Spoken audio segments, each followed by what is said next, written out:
ನಾಳೆ ಬುಧವಾರ ಅಕ್ಷಯ ತೃತೀಯವನ್ನು ಆಚರಿಸಲಾಗುತ್ತದೆ. ಸಂಪತ್ತಿನ ಅಧಿದೇವತೆಯಾದ ಲಕ್ಷ್ಮೀದೇವಿ ಹಾಗೂ ಕುಬೇರ ದೇವನ ಆರಾಧನೆಗೆ ಈ ದಿನವನ್ನು ಮೀಸಲಿಡಲಾಗಿದೆ.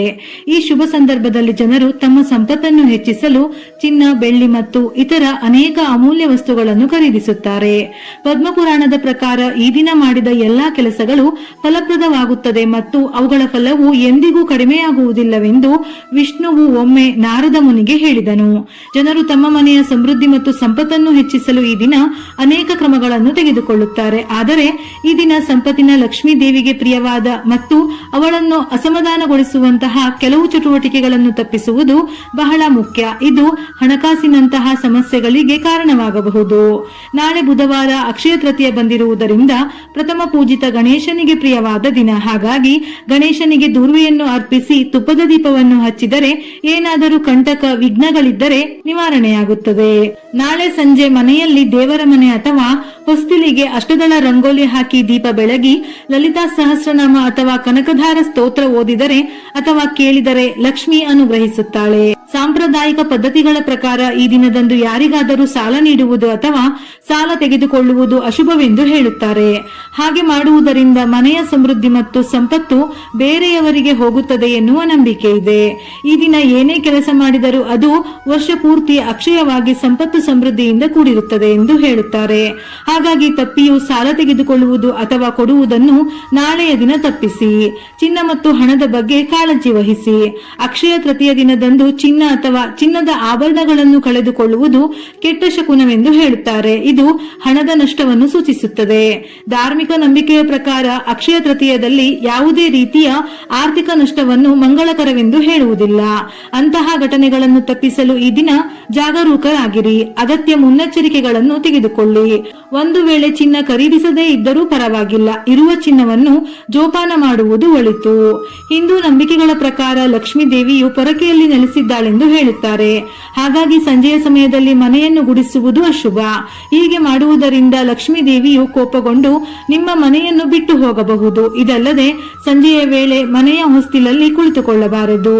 ಅಕ್ಷಯ ತೃತೀಯದಂದು ಮನೆಯಲ್ಲಿ ಶುಚಿತ್ವ ಮತ್ತು ನೈರ್ಮಲ್ಯವನ್ನು ಕಾಪಾಡಿಕೊಳ್ಳುವುದು ಬಹಳ ಮುಖ್ಯ. ಆದ್ದರಿಂದ ಮನೆಯಲ್ಲಿ ದೇವರ ಮನೆ, ಶುಚಿತ್ವ ಮತ್ತು ಹಣ ಸಂಗ್ರಹಣೆಯನ್ನು ಸ್ವಚ್ಛವಾಗಿರಿಸಿಕೊಳ್ಳಬೇಕು ಎಂಬುದನ್ನು ನೆನಪಿನಲ್ಲಿಡಿ. ತಾಯಿ ಲಕ್ಷ್ಮಿಯು ಕೊಳೆಯನ್ನು ಇಷ್ಟಪಡುವುದಿಲ್ಲ. ಸಂಪತ್ತಿನ ದೇವತೆಯಾದ ಲಕ್ಷ್ಮೀ ದೇವಿಯು ಕೊಳಕು ಇರುವ ಮನೆಗೆ ಎಂದಿಗೂ ಪ್ರವೇಶಿಸುವುದಿಲ್ಲ. ಈ ದಿನ ಶುಚಿಗೊಳಿಸದಿರುವುದು ಮನೆಯೊಳಗೆ ನಕಾರಾತ್ಮಕತೆ ಮತ್ತು ದುರಾದೃಷ್ಟವನ್ನು ತರುತ್ತದೆ. ಅಕ್ಷಯ ತೃತೀಯದಲ್ಲಿ ಕಳ್ಳತನ, ಸುಳ್ಳು ಅಥವಾ ಜೂಜಾಟ ಮುಂತಾದ ಯಾವುದೇ ತಪ್ಪು ಮಾಡುವುದನ್ನು ತಪ್ಪಿಸಬೇಕು. ಅಂತಹ ಕ್ರಿಯೆಗಳು ನಕಾರಾತ್ಮಕ ಫಲಿತಾಂಶಗಳನ್ನು ನೀಡಬಹುದು. ಅದು ನಿಮ್ಮ ಜೀವನದ ಮೇಲೆ ದೀರ್ಘಕಾಲ ಪರಿಣಾಮ ಬೀರಬಹುದು. ಆದ್ದರಿಂದ ಈ ಕ್ರಿಯೆಗಳಿಂದ ದೂರವಿದ್ದರೆ ಒಳ್ಳೆಯದು.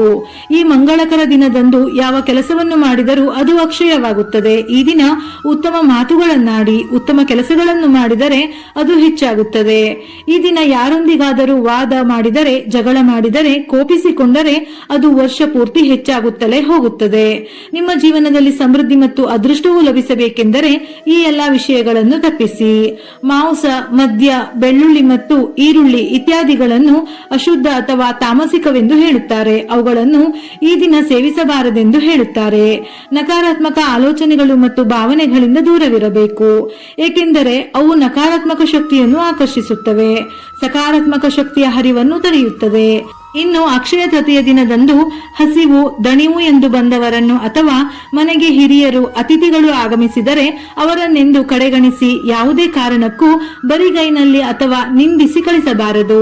ಬದಲಾಗಿ ಬಂದವರಿಗೆ ಮನೆಯಲ್ಲಿದ್ದ ಹಣ್ಣು ಹಂಪಲು, ಆಹಾರ, ಕುಡಿಯಲು ಶುದ್ಧ ನೀರನ್ನು ಕೊಟ್ಟು ಸಂತೋಷದಿಂದ ಕಳಿಸಿಕೊಡಬೇಕು.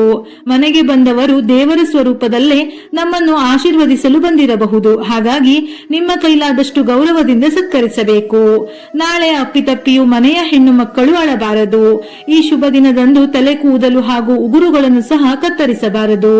ಹರಿದ ಬಟ್ಟೆಗಳನ್ನು ಗೊತ್ತಿಲ್ಲದೆಯೂ ಅಪ್ಪಿತಪ್ಪಿಯೂ ಧರಿಸಬೇಡಿ. ಗೋವನ್ನು ನೋಡಿದರೆ ಎಷ್ಟೋ ಕಂಟಕ ದೋಷಗಳಿದ್ದರೆ ನಿವಾರಣೆಯಾಗುತ್ತದೆಂದು ಹೇಳುತ್ತಾರೆ. ಮನೆಯ ಮುಂದೆ ತಾನಾಗಿಯೇ ಗೋಮಾತೆ ಬರುವುದು ಅದೃಷ್ಟ. ಹೀಗೆ ಬಂದ ಗೋಮಾತೆಗೆ ಬೆಲ್ಲ, ಅಕ್ಕಿ, ಬಾಳೆಹಣ್ಣನ್ನು ತಿನ್ನಿಸಿ. ಇವುಗಳ ಜೊತೆಯಲ್ಲಿ ನಾಳೆ ದಾನವನ್ನು ಮಾಡಿದರೆ ಅದರ ಫಲವು ಅಕ್ಷಯವಾಗಿರುತ್ತದೆಂದು ಹೇಳುತ್ತಾರೆ. ಒಂದು ಮಡಿಕೆ ನೀರನ್ನು ದಾನ ಮಾಡುವುದರಿಂದ ಮನೆಯಲ್ಲಿ ಸುಖ ಸಮೃದ್ಧಿ ನೆಲೆಸುತ್ತದೆ. ಈ ದಿನ ವಸ್ತ್ರದಾನ ಮಾಡಿದರೆ ಸಾಲಬಾಧೆಯಿಂದ ಮುಕ್ತಿ ದೊರೆತು ಆರ್ಥಿಕ ಬಿಕ್ಕಟ್ಟಿನಿಂದ ಹೊರಬರಬಹುದು. ಸಂಪತ್ತಿನ ಅಧಿದೇವತೆ ತಾಯಿ ಲಕ್ಷ್ಮಿಯ ಆಶೀರ್ವಾದಕ್ಕಾಗಿ ಅಗತ್ಯವಿರುವವರಿಗೆ ಎಳ್ಳು, ತುಪ್ಪ, ಉಪ್ಪು, ಅಕ್ಕಿ, ಬೇಳೆಕಾಳು ಮತ್ತು ಬೆಲ್ಲವನ್ನು ದಾನ ಮಾಡಿ. ಈ ದಿನ ಕುಂಕುಮವನ್ನು ದಾನ ಮಾಡುವುದು ತುಂಬಾ ಶುಭಕರ. ಇದರಿಂದ ವೈವಾಹಿಕ ಜೀವನದಲ್ಲಿ ಎದುರಾಗಿರುವ ಸಂಕಷ್ಟಗಳಿಂದ ಪರಿಹಾರ ದೊರೆತು ಜೀವನದಲ್ಲಿ ಸುಖಮಯ ದಾಂಪತ್ಯ ನಿಮ್ಮದಾಗುತ್ತದೆ. ವಿಡಿಯೋ ಇಷ್ಟ ಆಗಿದ್ದಲ್ಲಿ ಮರೆಯದೆ ಲೈಕ್ ಕೊಟ್ಟು ನಿಮ್ಮವರಿಗೆ ಶೇರ್ ಮಾಡಿ. ಇದೇ ರೀತಿಯ ಮನಮುಟ್ಟುವ ಉಪಯುಕ್ತ ಮಾಹಿತಿಗಳಿಗಾಗಿ ಮತ್ತೆ ಭೇಟಿಯಾಗೋಣ.